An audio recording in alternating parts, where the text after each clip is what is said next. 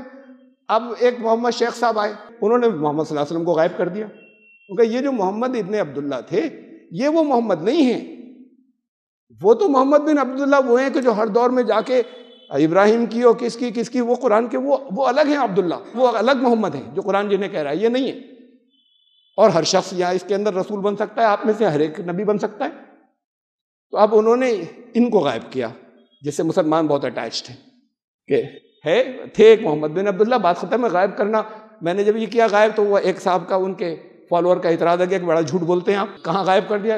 اسے ہی غائب کرنا کہتے ہیں. انہوں نے کہا یہ نبی تو تھے ہی نہیں، خالی رسول تھے، باقی بہت سے نبی اور رسول دونوں تھے، ان کی کیا حیثیت ان کے مقابلے میں؟ تو جس سے سب سے زیادہ اٹیچ تھے کہ انہوں نے یہ کیا. پھر میں اس پر نہیں جا رہا دلیلوں پہ، تو پھر یہ تو 4 خطبوں کا میں سمیٹ رہا ہوں ایک میں جو میٹر ہے. کعبے پر حملہ ہوا ابھی قریب کے دور میں، ثبوتوں کے ساتھ میں اپنے جیسے تحقیق لائے ہیں، ایک ان کو تیار کیا گیا اس پر حملے کے لیے. قرآن پہ تو چاروں طرف سے چل رہے ہیں، یہ جو میں نے بھی کئی نام بتائے آپ کو، ہر طریقے سے چاروں طرف سے چل رہے ہیں، اور سب کاٹ کر. مجھ سے کوئی سوال پوچھنے آئے، ایک فورم چل رہا ہے، آپ میں سے بہت سے لوگ دیکھتے ہوں گے کہ اسلام پر سوالوں کا جواب دیجیے، قرآن پر میں دیتا ہوں، خاموش رہتے ہیں، اس کے آگے نہیں کہہ پاتے، بڑے یقین سے آتے ہیں کہ اس دفعہ تو ہم نے گھیر دیا. تو کوئی چیلنج نہیں ہے، لیکن ہم تو سمجھانے کے لیے کہ آپ پوچھ لیجئے، دیکھیے کیا چیز ہے. یہ کر نہیں سکیں گے، کتنا کریں؟ غلام احمد قادیانی نے کہا تھا میں ہو گیا، کتنے سے رہ گئے فرنج ایلیمنٹس؟ ایسے یہ بھی فرنج ایلیمنٹ بن جائیں گے، محمد شیخ بھی. یہ کامیابی نہیں ہوگی. کیوں نہیں ہوگی؟ یہ بہت ذرا غور سے سن لیجیے گا بس اس حصے کو. اس لیے کہ اسلام ریشنلٹی کی بات کرتا ہے، مسلمان نہیں کرتے. مسلمانوں کو پہلے تو ٹرین اس کے لیے کیا گیا تھا، خبردار ترجمہ مت پڑھنا، ٹرانسلیشن، یہ عربی پڑھتے رہو. اب یہ درمیان میں اللہ نے کھڑا کیا، ان کی وجہ سے پاپولر ہونے سے گھر گھر یہ آ گیا کہ نہیں ٹرانسلیشن بھی جاننا چاہیے اور پڑھنا بھی چاہیے اور ٹرانسلیشن بھی جاننا چاہیے. جب یہ گھر گھر عام ہو گئی، اب جو چیزیں شروع کی، جن تفسیروں میں ایسی ایسی دیو مالائیں ملتی ہیں اور ایسی ایسی چیزیں ملتی ہیں عجیب و غریب. اچھا ہیں پہلے کے دور میں انہوں نے محنت کی، کچھ چیزیں ان سے غلط ہو گئی ہوں گی تو آپ دیکھ کر صحیح کرو نا. انٹرپریٹیشن ورڈز تو وہی ہیں. ایک مثال دے رہا ہوں خالی. بات یہ ہے کہ یہ بنا دیا گیا کہ ترجمہ تو پڑھ لو، خود غور مت کرنا، یہ تو پھر تباہ ہو جاؤ گے اگر تم نے خود غور کر لیا. قرآن سب سے زیادہ اس بات پہ ہر ایک سے کہتا ہے غور کرنا. اب میں صرف ایک مثال دے رہا ہوں. لہم قلوب لا یفقہون بہا، ان کے دل ہیں، قلوب ہیں، غور و فکر نہیں کرتے، ریشنلٹی سے کام نہیں لیتے. لہم اعین لا یبصرون بہا، آنکھیں ہیں دیکھتے نہیں، دیکھنا نہیں چاہتے سچ کو. لہم آذان لا یسمعون بہا، کان ہیں سننا نہیں چاہتے سچ کو. یہ تو میں نے ایک آیت کے بیچ کا ایک حصہ دیا آپ کو. یعنی دل کا ایک فنکشن ہوتا ہے ہارٹ کا، جو جس کا تعلق ریشنلٹی سے. ابھی آج کی میڈیکل سائنس نے تو ابھی تک نہیں مانا، لیکن اس پر بھی میں رکھ چکا ہوں بہت تفصیل کے ساتھ میں کہ ماننا پڑے گا کیوں اور کیا کیا ثبوت آ چکے ہیں. کہ خالی اتنا ہی نہیں ہوتا کہ پہلے دن سے شروع سے ہر اسکرپچر کے اندر کہ من نہیں لگ رہا، من میں بات اتار لو، یہ کیوں چلی آ رہی ہے ہر اسکرپچر میں. میں عام لوگوں کی لینگویج کی صرف بات نہیں کر رہا، اس کا تعلق ہے کسی چیز، خالی وہ اور یہی نہیں ثبوت میں نے اور رکھے ہیں. اور جب اس پر بھی کام ہوگا، نہیں کیا جب کام ہوگا چند دنوں میں آ جائے گی بات. خیر، ان کے دل ہیں، قرآن کہتا ہے اس سے ہے تعلق. ان کے دل ہیں، قلوب دل کو کہتے ہیں، قلب یہاں زیادہ تر لوگ جانتے ہوں گے. قلوب دل کو، دل ہیں، اس سے سوچ سمجھ کا ریشنلٹی سے کام نہیں لیتے، آنکھوں سے دیکھنے کا نہیں لیتے، کانوں سے سننے کا نہیں لیتے. اب ایک اور آیت سنیے. ان السمع والبصر والفؤاد کل اولئک کان عنہ مسئولا. تم سے سوال کیا جائے گا 3 چیزوں کا، تمہارے سننے کا، سمع سننا، کان نہیں، اب یہاں اس کا فنکشن آ گیا، سننا تمہارے سننے کا، والبصر آنکھ نہیں، تمہارے دیکھنے کا، یہاں یہ استعمال کیا خالی. تو پھر تیسرا کیا ہونا چاہیے؟ تمہارے سوچنے سمجھنے کا، تمہاری ریشنلٹی کا. سننا، دیکھنا. سننا جو ہے کان کا کام، پچھلی آیت میں آپ کو بتایا، پچھلی آیت میں بتایا، سب جانتے بھی ہیں کہ دیکھنا آنکھوں کا کام، سننا کانوں کا کام، اور غور و فکر کرنا، ریشنل بننا، ریشنلٹی یوز کرنا دل کا کام، قلب کا. اب یہاں پہ آ رہا ہے، یہاں پر بیان ہو رہا ہے تم سے 3 چیزوں کا سوال کیا جائے گا، اس لیے اسی سے گیان حاصل کرتے ہو تم، ان 3 چیزوں سے، ہاتھ پاؤں سے نہیں کرتے. ہاتھ پاؤں کا سوال کیوں نہیں کیا جائے گا؟ اس لیے نہیں کیا جائے گا کہ ہاتھ پاؤں تو عمل کرتے ہیں. یہ ہدایت لینے کا، مارگدرشن لینے کا کام ان 3 سے ہوتا ہے. کون سی؟ سننا، دیکھنا. اب ہونا چاہیے ریشنلٹی کا، نہیں دل. تو بھئی تینوں، یا تو تینوں باڈی کے آرگنز کا نام ہو، کان، آنکھ، دل، یا یہ ہو کہ سننا، دیکھنا، ریشنلٹی. فؤاد کا ترجمہ بھی دل کر دیا. اب اگر 2 آیتوں کو سامنے رکھ لو، ذرا سا کوئی معمولی سا غور کرے تو کلیئر ہو جائے گا کہ یہ یہاں فنکشن بتائے جا رہے ہیں. اس کا مطلب دل نہیں، تو تم سے تمہاری ریشنلٹی کا سوال کیا جائے گا.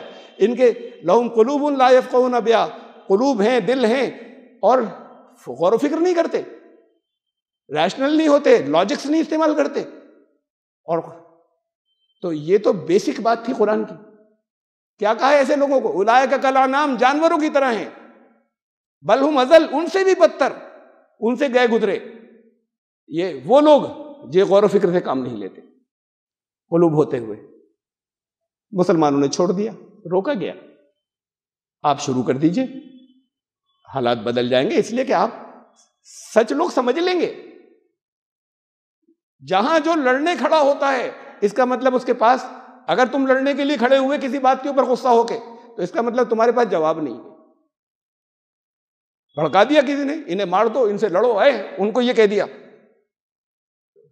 جواب نہیں ہوگا. تب وہ لوگ کرتے ہیں فکری طور کی یہ لڑائی جو ہے فکری ہے. اس میں جو سچ ہوگا وہ آگے آئے گا، اور جو آگے نہیں آ سکے سمجھ لیجیے سچ نہیں ہے، اسے چھوڑیے. اس میں سے اپنے آپ کی اصلاح کیجیے. جس چیز کو آپ نہیں ثابت کر سکیں، یہ کہتے ہیں نہیں وہ ہمارے دین کی بات ہے، ہمارے ایمان کی بات ہے، سب مانو جو ہم بتا رہے ہیں. جو آپ لاجک سے ثابت نہیں کر سکیں وہ فطرت کا، دین فطرت نہیں ہے، وہ سوبھاؤ نیت کا نہیں ہے، سودھرم نہیں ہے وہ، جسے آپ لاجک سے ثابت نہیں کر سکیں. اندھ وشواس کے ساتھ مانے، قرآن نہیں کہتا اندھ وشواس کی بات. تو جب یہ کریں گے، اور جب یہ کریں اور اپنے کیریکٹر کو ٹھیک کر لیں، تو پھر کتنی، وہ تو مخالفت اس لیے کر رہے ہیں کہ ان کو یہ بتایا گیا ہے کہ اب آگے پھر ٹکراؤ جو کچھ ہے وہ ان سے ہے، ان کو روک دو ٹھیک ہو جاؤ گے. روک اسلام کو تو نہیں سکتے، تمہیں تو روک دیں گے. اسلام کو نہیں روک سکتے، خود اپنے آپ کو بچا لو. اگر تمہیں روک دیا اور اسلام کو نہیں روک سکے، اس کا مطلب تم اسلام پر نہیں ہو. تو پھر بچائیے اپنے آپ کو. اور اسلام پر آنے کا جو طریقہ ہے وہ یہ کہ قرآن کو صحیح طریقے سے سمجھیے، لوگوں کو محبت سے جواب دیجیے اور سمجھائیے. جو لاجیکل بات ہو، جس کا آپ جواب نہیں دے سکے، سچ مچ ایمانداری سے، تو کہیں سوچیے کہیں آپ سے غلطی ہو رہی ہے. وہ دھرم کی بات ہوگی نہیں، وہ دین کی نہیں ہوگی. کیسے ہو جائے گی لاجک بات؟ سب ہٹا دیجیے. کیسے ہو جائے گی دین کی بات اور لاجک؟ اس کو چھوڑ دیجیے کہ وہ کیا کہہ رہا ہے. وہ کہتے ہیں کہ قرآن نے کہا تھا، جھوٹ بولتے ہیں یا غلط کہتے ہیں یا مس انٹرپریٹ کرتے ہیں، یا اپنے پرانے لوگوں کی باتیں رٹ کے چلے آ رہے ہیں، صرف اسے دین کہتے ہیں. کسی نے، ایک ہسبینڈ نے اپنی وائف سے کہا طلاق طلاق طلاق، زندگی بھر کا رشتہ ختم، زبان سے بول دیا تھا. بس یہ ظلم نہیں ہے؟ انصاف کا دین ہے یہ؟ کوئی موقع ہی نہیں درمیان میں. اور اس کے بعد بڑے گھنونے طریقے اس کے آگے بتاتے ہیں پھر دوبارہ جوڑنے کے. یہ دین ہے؟ وہ جن کو کسی سے مطلب نہیں ہو، کسی کو جواب نہیں دینا ہو، کسی سے بات نہیں کرنی ہو، ذمہ داری آپ کی تو یہ تھی، اخرجت للناس، تمہیں دنیا کے انسانوں کی بھلائی کے لیے لایا گیا ہے. جسے یہ نہیں کرنا ہو وہ کہے نہیں ہمارا دین تو یہی، تم بکتے رہو. لیکن آپ کو سمجھانا ہے، بتانا ہے. اگر لاجک سے صحیح طریقے سے پوری دنیا کے اچھے لوگ، نیوٹرل لوگ، غیر جانبدار لوگ کہیں یہ تو غلط ہے، تو پھر غلط ہوگا. آپ نے کہیں اپنے دین کو غلط سمجھا ہوگا، اسے کریکشن کیجیے، اس کو ٹھیک سمجھیے، کہیں غلطی آپ سے ہو رہی ہے، دین یہ نہیں کہہ رہا ہوگا. تو یہ چیزیں لائیے تو حالات بہتر ہوں گے. اس سے جوڑیے اللہ کے کلام سے، اس کو غور و فکر سٹارٹ کیجیے، سمجھنا شروع کیجیے. سمجھنے والا دوسروں کو سمجھا بھی سکتا ہے، جس نے نہیں سمجھا وہ بس خالی اڑے گا، نہیں ہمارا دھرم تو یہی ہے، ہماری آستھا کی بات ہے. تو اسے پھر کوئی مانتا نہیں. پھر وہ لوگ جو سمجھتے ہیں کہ یہ تو گڑبڑ لوگ ہیں، آپ کی آستھا، خالی آستھا کی وجہ سے تو پھر کتنی جگہ جگہ برائیاں پھیلی ہوئی ہیں کہ ہماری آستھا کی بات ہے، اس کی وجہ سے کتنے عورتوں پر ظلم ہوا، کتنا ٹیررزم پھیلا. اگر اسے سمجھیں گے صحیح طریقے سے تو پھر سمجھا بھی سکیں گے لوگوں کو، اور سمجھائیں گے محبت سے. یہ لڑنا جو ہے، لڑائی، اس کا مطلب جواب نہیں ہے تمہارے پاس. جواب نہیں دے سکے تو کہیں کمزوری ہے، کہیں کیوں نہیں دے سکتے؟ ہر بات کا دے سکتے ہیں، اس لیے کہ اس نے یہ، اگر ایمان ہے اور سچا ہے تو پھر ملے گا آپ کو، اور نہیں ملے تو پھر سچا دین نہیں ہے آپ کا. ٹروتھ کا معیار تو پیمانہ تو یہی ہے. بہت اہم باتیں تھیں کچھ میں نے رکھی، یہ میں کم سے کم 4 خطبوں میں آنے کی تھی. اگر میں تفصیلات رکھتا تو اسے میں نے مثالیں دیے بغیر سمیٹ دیا ہے. اللہ تعالیٰ سمجھنے کی توفیق عطا فرمائے. بارک اللہ لنا و فی القرآن العظیم انہ تعالیٰ جواد.